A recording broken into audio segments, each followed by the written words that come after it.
Stop. Don't leave me. How could she do this to me? After all the orgasms I gave her. 8 years of relationship down the drain. And for a toy? She left me for a f***ing sex toy? She still gets naked in front of me every day. She is driving me crazy. I'm not crying.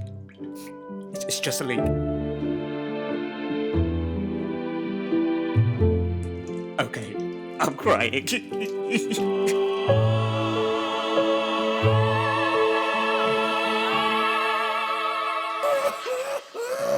Not with the waterworks again.